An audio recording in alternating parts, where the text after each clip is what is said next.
Andrea Chávez, buenos días, bienvenida. Muy buenos días, querido Ernesto, querido Alberto. Muchas gracias por la invitación.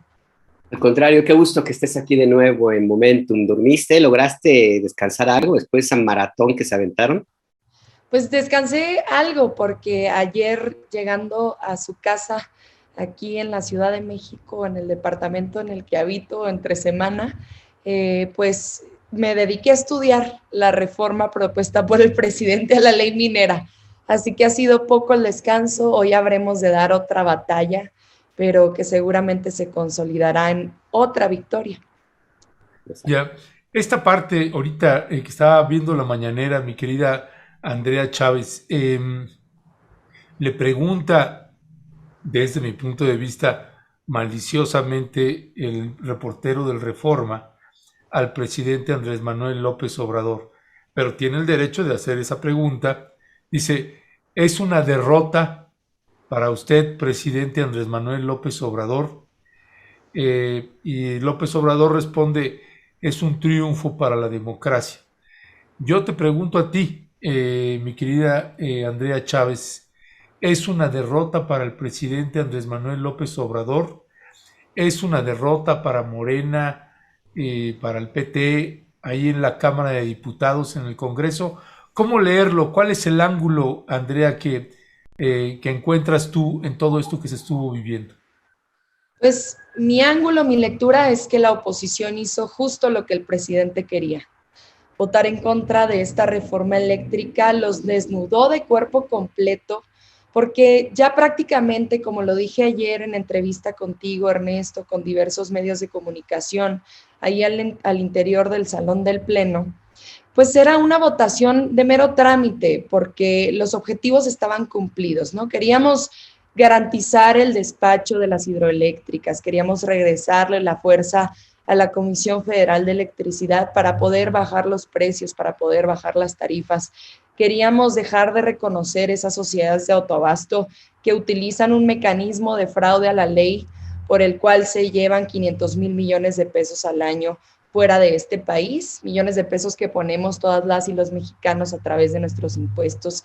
Queríamos asegurar la generación de electricidad con energías limpias. Esos objetivos se cumplen con la sentencia de la Suprema Corte de Justicia de la Nación con respecto de la constitucionalidad de la ley de la industria eléctrica, pero sobre todo de la inconstitucionalidad de algunos preceptos que estaban en esta ley y que, bueno, utilizaban estas empresas privadas para proteger sus intereses, particularmente las empresas privadas extranjeras.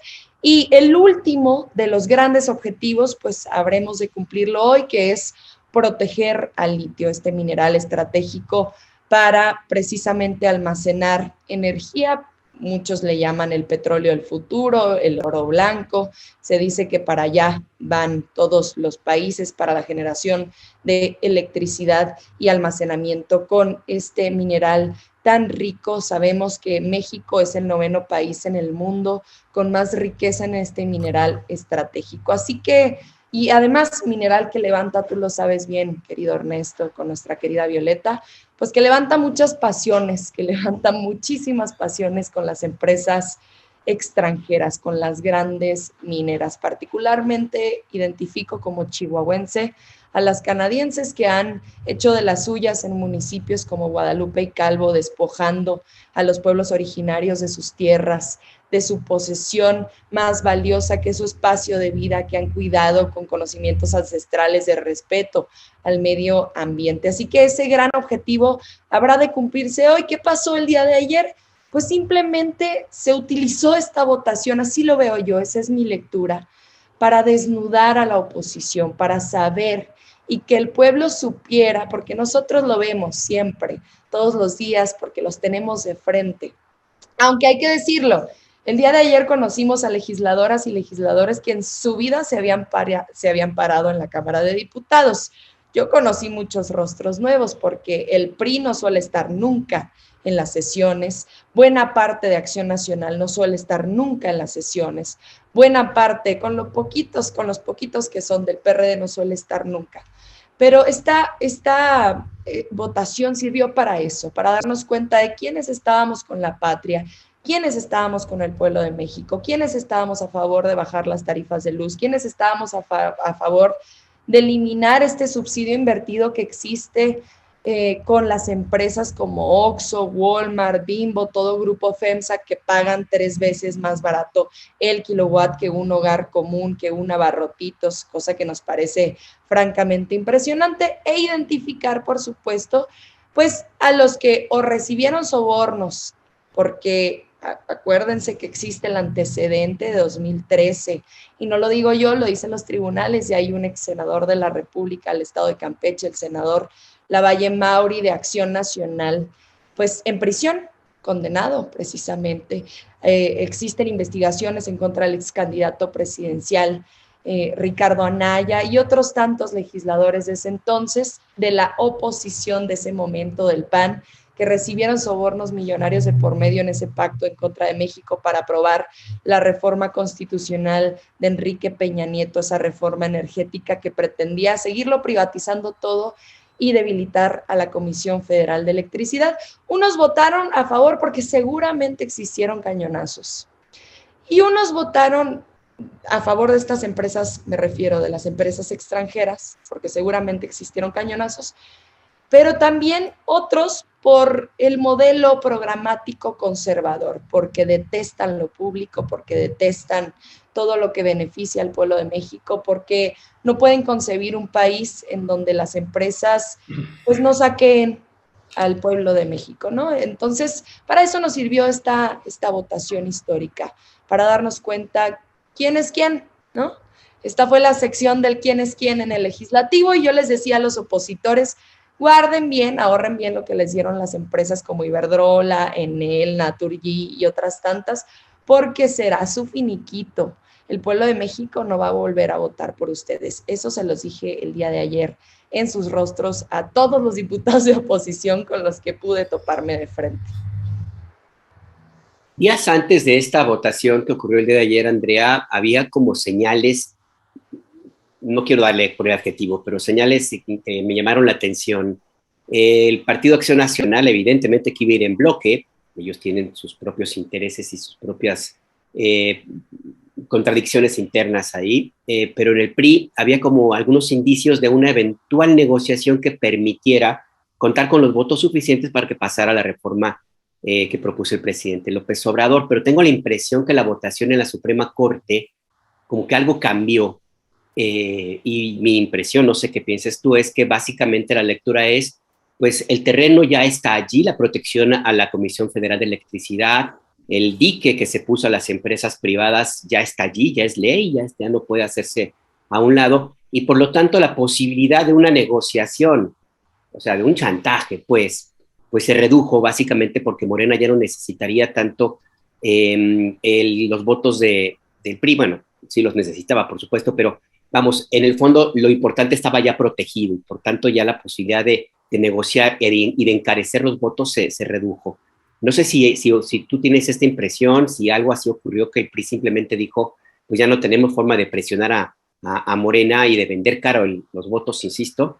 Eso por un lado, y por el otro, tú planteaste algo que muchos queríamos, que se diera públicamente como lo hiciste, que se evidenciara ese profundo conflicto de interés de la esposa de este sujeto apellidado Calderón Hinojosa, de la diputada Margarita Zavala, que tenía un conflicto de interés del tamaño del mundo, y finalmente pues ella simplemente pues no se excusó y votó en esta reforma.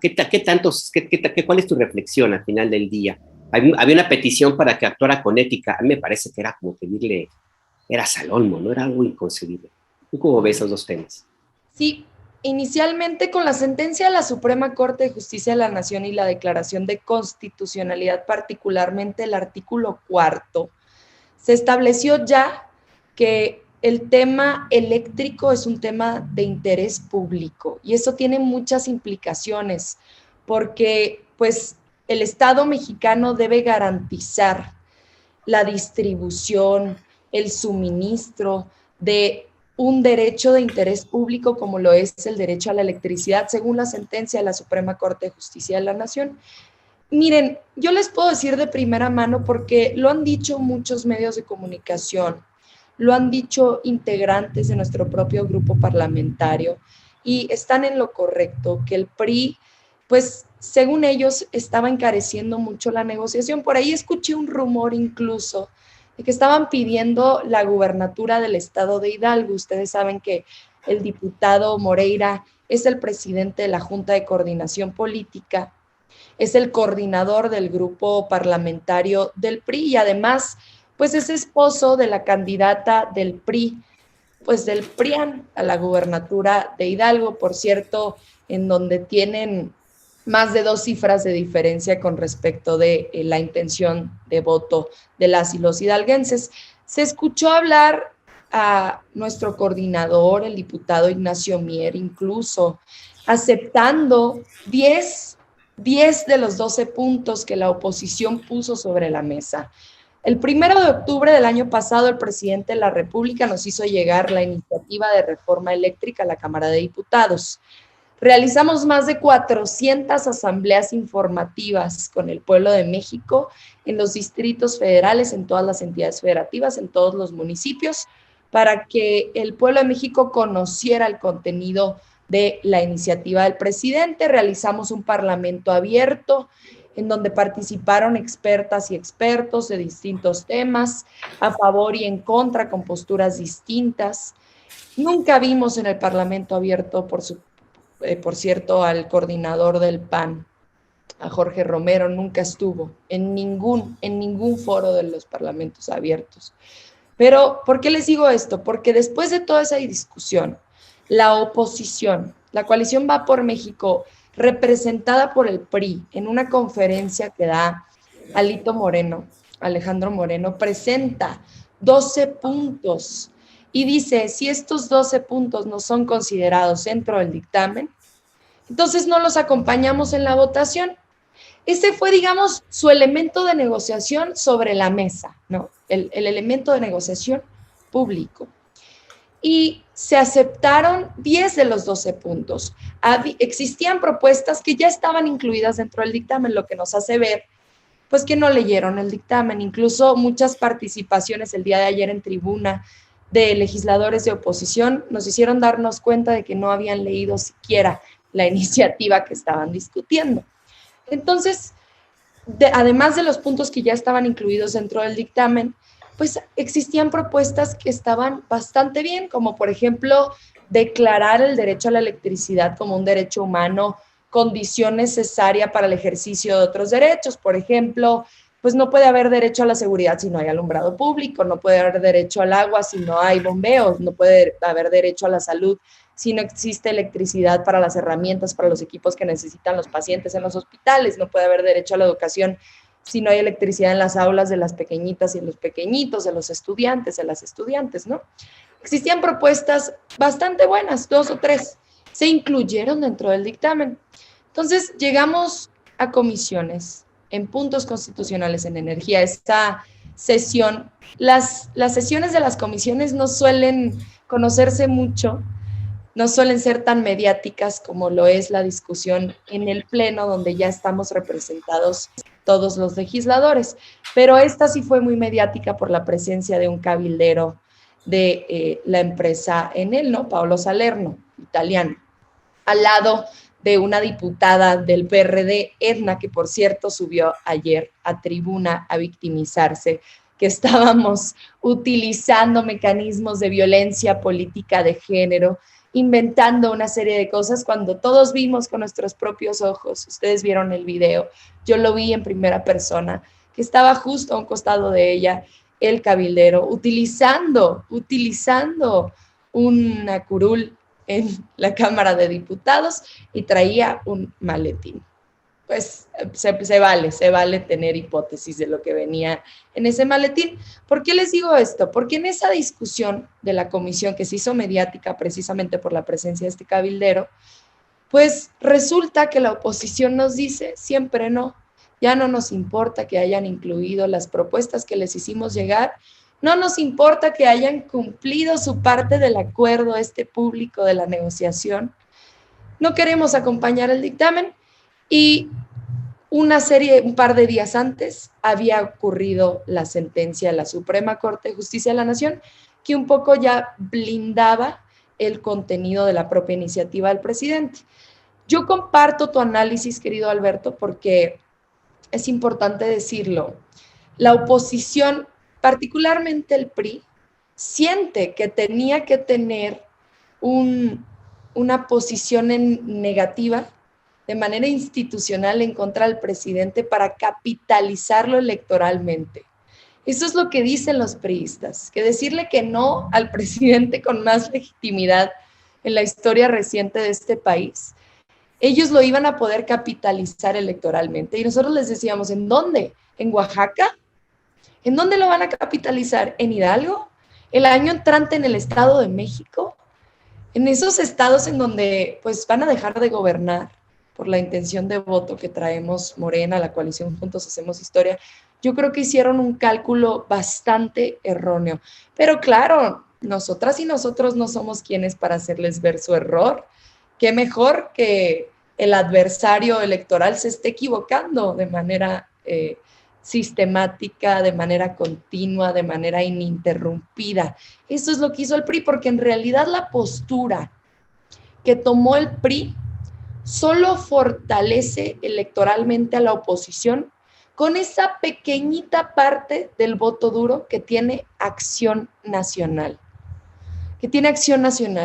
No fortalece a las bases del PRI, porque las bases del PRI, el Partido Revolucionario Institucional, ¿no?, que ya debería quitarse los colores de la bandera en su logo, que ya debería quitarse la I de institucional, pues tiene gente que admira a Lázaro Cárdenas, ese presidente que creó la Comisión Federal de Electricidad en el 37 para llevar la electricidad, garantizar el acceso a esos municipios en donde no llegaban los privados porque no representaba un negocio.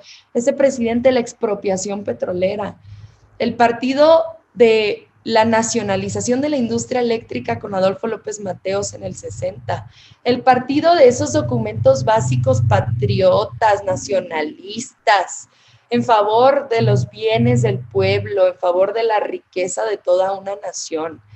Entonces, pues lamentablemente malbarataron sus principios y eso solo fortalece al PAN con esa ínfima y pequeñita parte del voto duro que tienen, que es un voto extremadamente conservador, extremadamente elitista y bueno, pues no termina de equivocarse la oposición. Por eso yo el día de ayer, saliendo de sesión a las 12 y cacho, creí que era importante ir con la gente que aún estaba afuera y abrazarlos. Algunos tenían lágrimas en sus ojos y yo les decía, no, esta es una victoria para el pueblo de México porque logramos desnudar de cuerpo completo a la oposición y logramos además los objetivos de por medio porque hoy habremos de aprobar la modificación a la ley minera y la verdad es que la propuesta está bastante buena.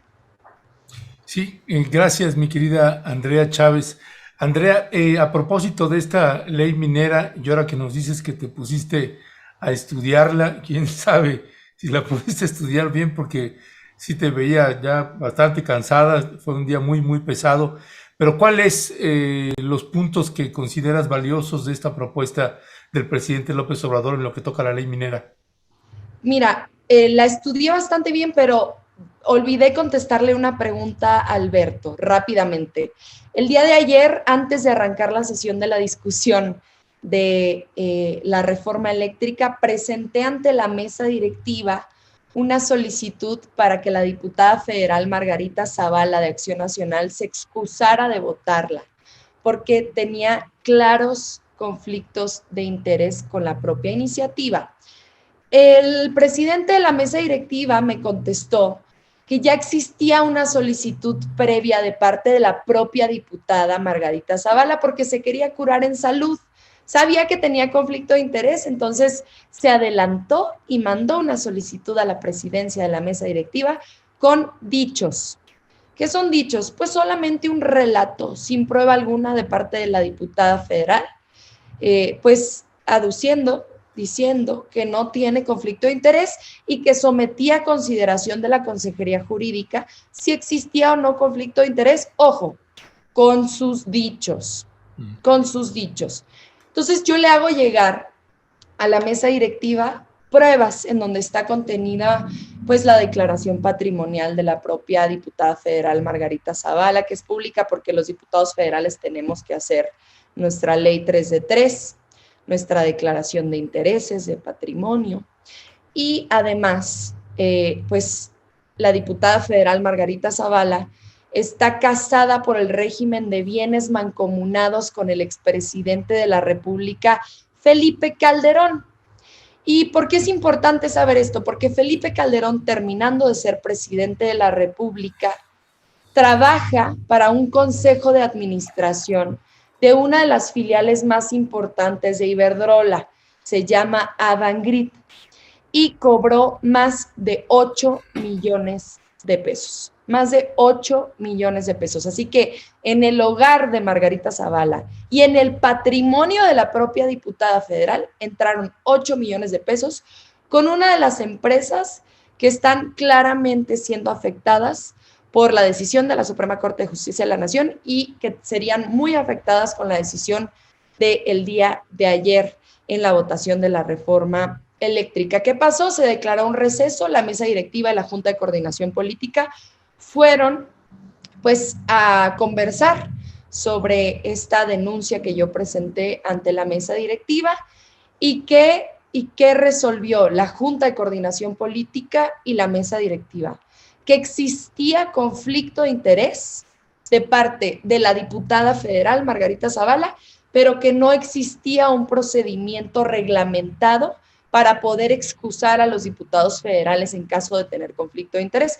Así que lo que hizo la mesa directiva, el presidente de la mesa directiva, no como diputado federal de Morena, no como diputado federal de Veracruz, sino como presidente de la mesa directiva, con esa solemnidad, exhortó tanto a la diputada federal Margarita Zavala como a la diputada federal Edna de Michoacán, que estaba con este cabildero, se excusaran ellas mismas. ¿Por qué? Porque no existe procedimiento para excusarlas, pues, digamos, de manera externa, más allá de la voluntad de esas dos legisladoras. Eso fue lo que sucedió y fue una gran victoria porque la mesa directiva de la Junta de Coordinación Política declararon que efectivamente hubo conflicto de interés, que efectivamente existió conflicto de interés, y lo que queríamos nosotras era que ese tablero de votación estuviera libre del dinero, estuviera representando al pueblo de México y no a las empresas privadas, porque efectivamente Edna estaba con un cabildero, pero lo peligroso es cuando los legisladores son cabilderos, y ese es el caso de Margarita Zavala. Les quería nada más contar ese gran relato porque considero yo fue una enorme victoria, porque habla de la poca legitimidad con la que votaron los integrantes de la oposición la reforma eléctrica del día de ayer.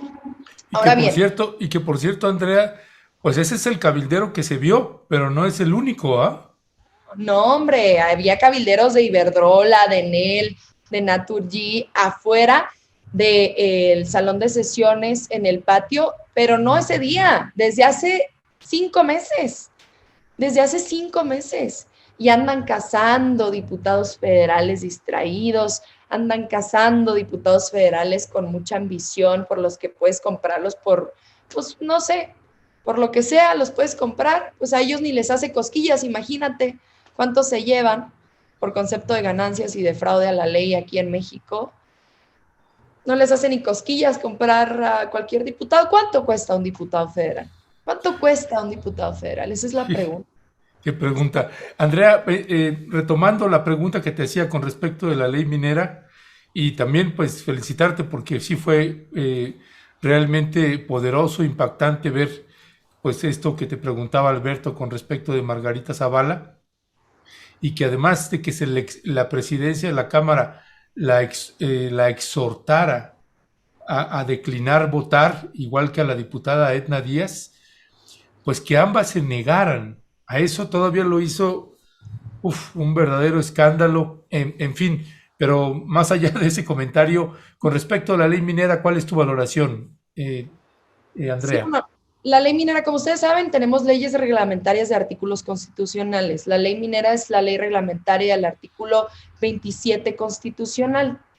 en donde se establecen pues, los mecanismos para entregar concesiones, para entregar permisos, licencias, contratos, asignaciones y autorizaciones para la explotación, para la exploración y para el aprovechamiento de una serie de minerales en México. Con respecto al litio, ustedes saben que todavía no hay cifras bien a bien, digamos, certeras de cuánto litio tiene México, porque estamos en etapa de exploración en este momento, ¿no? ¿Qué pasa?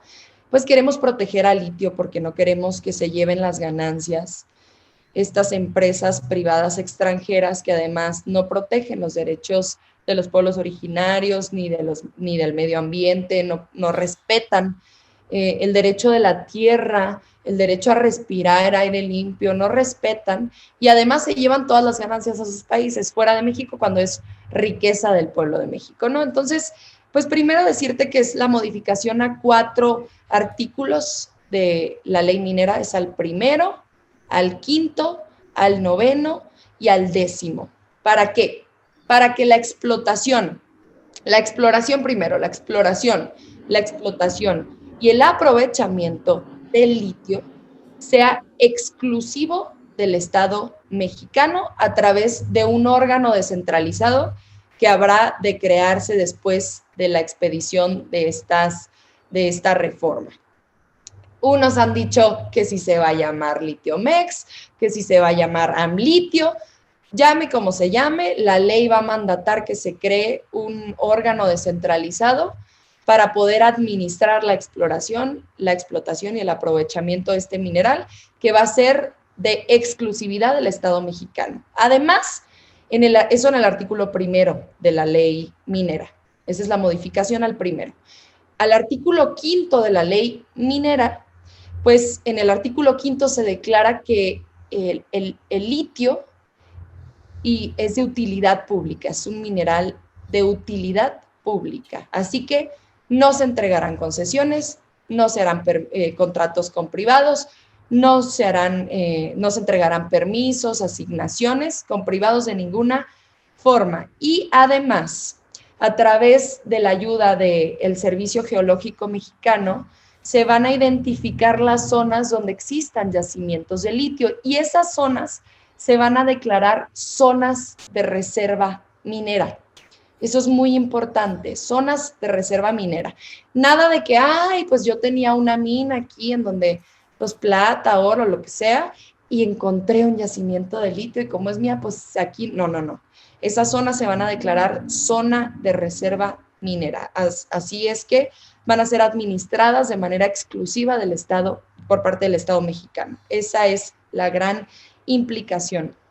Además, también se va a establecer que el litio es patrimonio de la nación y que la exploración, la explotación y el aprovechamiento es solamente para el beneficio, escuchen bien, del pueblo de México, no de las empresas privadas, no es de utilidad de las empresas privadas para generar especulación, para generar capital, esta voracidad de la ambición, sino es para cuidar y proteger la riqueza del pueblo de México. Y a mí lo que me parece más bonito de la ley, y lo compartía hoy en Twitter en la mañana, es que pretende proteger y garantizar el derecho a la salud de las y los mexicanos, en primer lugar, el derecho al medio ambiente en segundo lugar y en tercer lugar el derecho de los pueblos originarios. Esto es muy importante en la ley minera porque conocemos, nuevamente lo comento, el despojo de las tierras de los pueblos originarios, el desplazamiento forzado que han vivido muchísimos activistas, pues estos poblados que se encuentran, por ejemplo, lo decía, en el municipio de Guadalupe y Calvo, en el estado de Chihuahua. Así que es muy importante que esta ley pase y recuerden, nada más necesitamos mayoría simple, cosa que tenemos pues bastante y de sobra en la Cámara de Diputados, en el Senado de la República. Creo que aquí el reto más importante, porque seguramente estas mineras se van a amparar, ¿no? Se van a amparar. aduciendo a una serie de preceptos en la Constitución Política de los Estados Unidos Mexicanos, desde su interpretación, que es conservadora, que es restrictiva y que es violatoria de los derechos de las y los mexicanos. Y yo creo que aquí el reto va a ser que las y los ministros de la Suprema Corte de Justicia de la Nación declaren, es importantísimo declarar la constitucionalidad general de estas modificaciones que habremos de hacer a la ley. Eso es lo más importante. Eso es lo más importante con esta reforma, porque la reforma está, ya aquí sí nos podemos anticipar, lo vamos a lograr, pero necesitamos la declaración de constitucionalidad de parte de la Suprema Corte para que no se amparen estas mineras y entre tanto, entre que se resuelve el amparo y pues ya empiezan a enriquecerse con la explotación y el aprovechamiento del litio. Eso es lo que yo te puedo decir. Como chihuahuense estoy muy contenta porque ustedes saben que Chihuahua es uno de los estados que cuenta con bancos con yacimientos de litio, al igual que el estado de Sonora, que es el estado más rico en litio, por lo menos hasta ahora conocido en nuestro país. Así que como norteña, pues me siento muy orgullosa de la discusión que dimos ayer y del debate y de la votación que habremos de tener hoy. Pues sí, habrá que ver esa votación y seguramente ahí va a estar presente este par de legisladoras de la oposición. Yo decía que el planteamiento que hizo la mesa directiva a Margarita Zavala concretamente era que por una razón de ética pues se excusara de participar en la discusión del día de ayer. Ética es una palabra que la familia Gómez del Campo no conoce, siempre han vivido el presupuesto, toda esa familia ha vivido siempre de recursos públicos. Pero bueno, allá cada quien, la historia los va a juzgar y ya se verá en 2024. Una última pregunta de mi parte, Andrea. Un planteamiento que se ha hecho desde el día de ayer es que efectivamente Morena y los aliados tienen mayoría simple para poder llevar adelante esta ley minera, pero híjole, todos son seres humanos, son diputados, tienen intereses, hay algunos que pueden tener la camiseta muy puesta en alguna propuesta muy particular, pero en otras no. ¿Cómo se va a garantizar que estén todos? Porque la oposición, insisto, están engallados, están ellos en la celebración de lo que llaman una victoria, como si hubieran ganado el Mundial de Fútbol, se cree en la selección de Argentina, entonces ellos iban a querer estar ahí todos juntos, pero ¿y Morena? ¿Y los aliados cómo le van a hacer? Yo creo que la oposición, yo ahí difiero, Alberto, yo creo que hoy la oposición ya ni se va a presentar en su totalidad. Como saben que tenemos la mayoría simple, Morena y aliados, la coalición Juntos Hacemos Historia, pues yo creo que como según ellos ya ganaron la batalla del siglo y no se han dado cuenta que no pueden ni siquiera ir a una plaza pública sin que les chiflen, sin que les insulten. El día de ayer tuvieron que salir escondidos porque le tenían pavor a la gente de afuera, no solo le tenían miedo a los periodistas adentro, como nos lo comentaba Ernesto, sino que le tenían miedo a la gente, solamente se atrevían a gritarles. Veíamos el video de una diputada de Sinaloa del PRI, cuando había una reja de por medio. Imagínate qué cínicos, qué mezquinos, ¿no? Pero salieron escondidos, prácticamente encapuchados. Yo creo que nunca regresan esos diputados a sus distritos, ¿no? Entonces yo ya ni siquiera yo decía, qué vergüenza regresar a sus distritos, nunca lo hacen. Nomás van, piden el voto y nunca vuelven a las colonias, nunca vuelven con la gente. Y yo les decía, ¿cómo no les va a dar vergüenza llegar con sus familias?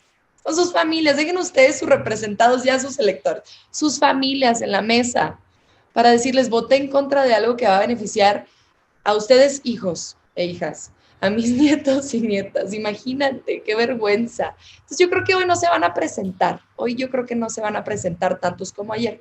Eso sí decirte, nosotras y nosotros como Morena, quiero hablar como Morena porque conozco, digamos, la vida interna de mi partido y no tanto la de los partidos aliados. Aquí sí les puedo dar un comentario con conocimiento de causa. Nosotras y nosotros no extorsionamos a nuestros legisladores con correrlos del partido, con quitarles sus derechos militantes como sí hizo Alito con el PRI, como sí extorsionó y sí amenazó a los diputados del PRI con correrlos del grupo parlamentario del PRI y quitarles su militancia activa dentro de este partido. Nosotras y nosotros no hacemos eso, pero ¿qué sí hacemos? Pues damos aviso a las diputadas y diputados de nuestro grupo parlamentario en que si no asisten, no decimos qué es sentido del voto, pero hablamos de la asistencia, en que si no asisten a la sesión, pues vamos a dar parte a esa comisión que tenemos de honestidad y justicia al interior de nuestro partido para que dictamine sobre la inasistencia de ese legislador, porque más allá de queremos contar con tu voto a favor, es queremos saber cuáles son tus intereses, queremos saber cómo vas a votar y para eso necesitas asistir. Entonces, eso es lo que hacemos nosotras y nosotros. Quiero decirte que el día de ayer era tal el compromiso, querido Alberto, que había una diputada de Morena que fue diagnosticada con cáncer y se encuentra en una condición de salud brutal y ni siquiera ella faltó. Quiero comentarte que otro diputado federal la semana pasada que estábamos pues llamados a votar en esa fecha inicial que se dio, un diputado federal tenía horas de haber perdido a su hijo y estuvo allí, un diputado federal de Morena. El compromiso, querido Alberto, querido Ernesto, con el movimiento, con los valores de nuestros diputados es inmenso. Yo creo que no había caído en cuenta del compromiso, de la cantidad y de la calidad de ese inmenso y profundo compromiso que tienen nuestros diputados y nuestras diputadas, que venimos de historias distintas, que algunos vienen de sectores incluso empresariales, que vienen algunos de la clase trabajadora, que vienen algunos de otros partidos, que vienen algunos de tierras distintas. Los intereses de los baja californianos no son los intereses de los yucatecos, ¿no? Y tenemos diputados federales de las dos entidades federativas. Y los valores compartidos, digamos, la agenda programática está tan presente que estuvimos todos, que estuvimos todas. Es la primera vez que estamos 500 diputados en ese salón de sesiones. Y yo creo que hoy no va a ser la excepción, porque hoy es una victoria para el pueblo de México poder proteger al litio. Así que, pues yo creo que quien falte estará faltando a su palabra, porque necesitamos conocer sus intereses, queremos verlos en el tablero, queremos saber cómo van a votar, pero yo creo que van a ser muy poquitos, si es que hay alguno. Yo creo que más bien será la oposición quien no esté presente. Ya, mi querida Andrea Chávez, pues sabemos que te tienes que ir otra vez ahí al campo de batalla, pero te queremos agradecer y pues déjame decir que no personalmente, me imagino que también Alberto comparte conmigo esta mirada, pero también muchas felicidades también, Andrea, por tu extraordinario trabajo ahí.